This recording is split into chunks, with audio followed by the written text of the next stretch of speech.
ప్రపంచ ప్రసిద్ధిగాంచిన ఈ లేపాక్షిలో వెలిసిన దుర్గా వీరభద్ర స్వామి ఆశీస్సులతో ఈసారి ఘనంగా ఏర్పాట్లను కొనసాగించడం జరిగింది. అంతేకాకుండా ఈ కార్యక్రమానికి ఇచ్చే భక్తులకు, ప్రజాప్రతినిధులకు, ప్రింట్ అండ్ ఎలక్ట్రానిక్ మీడియా సోదరులకు ప్రతి ఒక్కరికి హృదయపూర్వక ధన్యవాదాలు. అంతేకాకుండా ఈ నెల ఈ ఏడాది శివరాత్రి ఉత్సవాలు హిందూపురం మన ఎమ్మెల్యే నందమూరి గారి ఆధ్వర్యంలో నిర్వహించడం జరుగుతుంది. అంతేకాకుండా ఈ నెల 25 ప్రారంభమయ్యే ఉత్సవాలు 1వ తేదీ వరకు ఘనంగా ఏర్పాట్లు చేయడం జరిగింది. అంతేకాకుండా 26వ తారీఖున శివరాత్రి సందర్భంగా దేవాలయంలో దుర్గా వీరభద్ర స్వాముల ప్రత్యేక అలంకరణలతో బెంగళూరు నుండి అలంకారాలు అయితే పూల అలంకారాలు జరుగుతున్నాయి. ఆధ్వర్యంలో హోమాలు, అభిషేకాలు కూడా నిర్వహించడం జరిగింది. శివరాత్రి జాగరణ రోజు ప్రత్యేక సాంస్కృతిక కార్యక్రమాలు, భక్తి గీతాలు, ప్రోగ్రాంలతో పాటు మరిన్ని కార్యక్రమాలు నిర్వహించడం జరుగుతుంది. అంతేకాకుండా శివరాత్రి 27వ శివపార్వతుల బ్రహ్మరథోత్సవం వేలాది మంది భక్తాదులకు ఊరేగింపు జరుగుతుంది. ఈ ఏడాది రథోత్సవం ప్రత్యేక పూలాలంకరణతో దర్శనమిచ్చిపోతుంది. మన నందమూరి బాలయ్య గారి ఎమ్మెల్యే లెజెండ్ గారి ఆధ్వర్యంలో రథోత్సవం కూడా బాగా ఘనంగా ఈసారి నిర్వహించడం జరగబోతుంది. అదేవిధంగా దేవాలయానికి వచ్చే భక్తులకు ఎలాంటి ఇబ్బందులు కలగకుండా ఏర్పాట్లు చేయడం జరిగింది.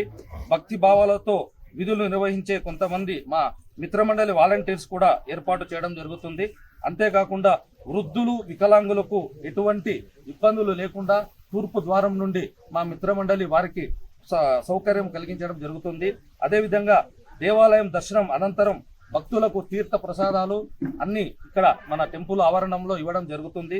అదేవిధంగా వేసవిని దృష్టిలో ఉంచుకొని ఇక్కడ ఆలయ ప్రాంగణంలో ఇప్పుడు రీసెంట్ గా మనము వాటర్ ప్లాంట్ ని ఏర్పాటు చేయడం జరిగింది.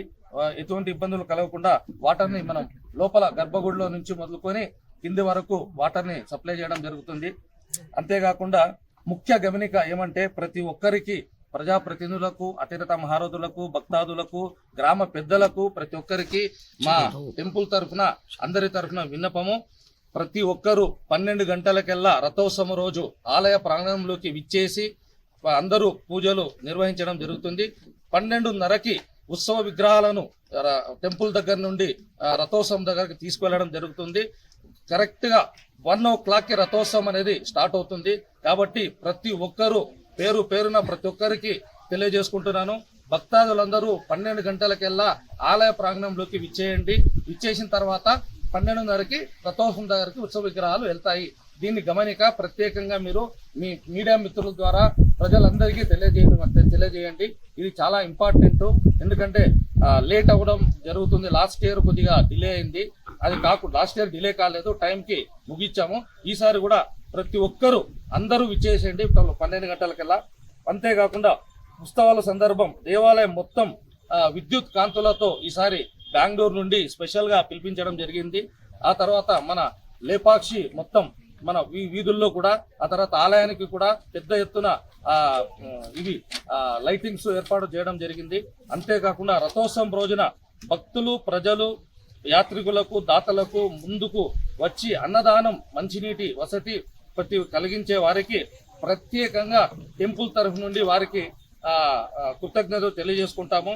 అదేవిధంగా వారిని తీర్థ ప్రసాదాలతో ఘనంగా సన్మానించడం కూడా జరుగుతుంది. ఈసారి దేవాలయ ప్రాంగణంలో భక్తులు, యాత్రికులకు ఇబ్బందులు కలగకుండా మెడికల్ క్యాంప్ కూడా ఏర్పాటు చేయడం జరుగుతుంది. ఎందుకంటే లాస్ట్ 2 months నుండి ఎవ్రీ సాటర్డే, సండే ఇక్కడ మెడికల్ క్యాంప్ ఏర్పాటు చేయడం జరుగుతుంది. వచ్చే భక్తాదులకి ఎటువంటి ఇబ్బందులు కలగకుండా, అసౌకర్యం కలగకుండా ఫస్ట్ ఎయిడ్ ఇమీడియట్ గా చేయించడం కూడా ప్లాన్ జరుగుతుంది. అంతేకాకుండా లేపాక్షి దేవాలయానికి ప్రత్యేక విద్యుత్ సరఫరా కోసం ట్రాన్స్ఫార్మర్ ఏర్పాటు చేయడం, విద్యాశాఖ అధికారులకు నేను కృతజ్ఞతలు తెలియజేసుకుంటున్నాను, ధన్యవాదాలు తెలియజేసుకుంటున్నాను. అంతేకాకుండా ఉత్సవాలలో ఎలాంటి సమస్యలు తలెత్తకుండా పెద్ద ఎత్తున భద్రతకు బందోబస్తు చేయాలని జిల్లా ఎస్పీ గారిని కోరడం జరిగింది. అంతేకాకుండా మన డిఎస్పీ గారిని కూడా కోరడం జరిగింది. వాళ్ళు ప్రత్యేక చొరవ తీసుకొని మాకు చెప్పారు. ఈసారి ప్రత్యేకంగా కెమెరాలతో, సీసీ కెమెరాలతోనైతే ఏమి, డ్రోన్లతో ఏమి పర్యవేక్షణ జరుగుతుంది ఈసారి. అంతేకాకుండా ఇప్పటికే అందరికీ తెలిసిందే, మంత్రులు, ఎంపీలను, ఎమ్మెల్యేలను, ప్రజాప్రతినిధులను, ఉన్నతాధికారులను, నాయకులను ఆహ్వానించడం జరిగింది. ఈసారి అందరినీ ఆహ్వానించి ఈ మన లేపాక్షి టెంపుల్ని మరింత ఘనంగా ముందుకు తీసుకెళ్లాలని చెప్పేసి భక్తాదులు విచ్చేయాలని చెప్పేసి అందరికీ ఆహ్వానించడం జరిగింది. అంతేకాకుండా ఈ నెల 25, 26 తేదీలలో భక్తులకు సౌకర్యార్థం ఎలాంటి అభిషేకాలు, అర్చనలు, ఆశీర్వాదాలు 2 రోజుల పాటు రద్దు చేయడం జరుగుతుంది. ఎందుకంటే ఈ 25, 26 చాలా మంది భక్తాదులు పోటెత్తుతారు కాబట్టి మనకు అర్చనలు, అభిషేకాలు అనేది ఈ టైము సందర్భం అనేది కొద్దిగా తక్కువ ఉంటుంది. కాబట్టి భక్తాదులందరూ మా విజ్ఞతిని మన్నించి ప్రతి ఒక్కరూ మాకు సపోర్ట్ చేయాల్సిందిగా విన్నవించుకుంటున్నాను. అంతేకాకుండా దేవాలయానికి వచ్చే భక్తులు చిన్న పిల్లలకు సౌకర్యార్థం శివరాత్రి రథోత్సవం రోజున ప్రభుత్వ అందుబాటులో ఉన్న అంబులెన్స్ ప్రత్యేకంగా మరో ప్రైవేట్ అంబులెన్స్ ను కూడా ఏర్పాటు చేయడం జరుగుతుంది.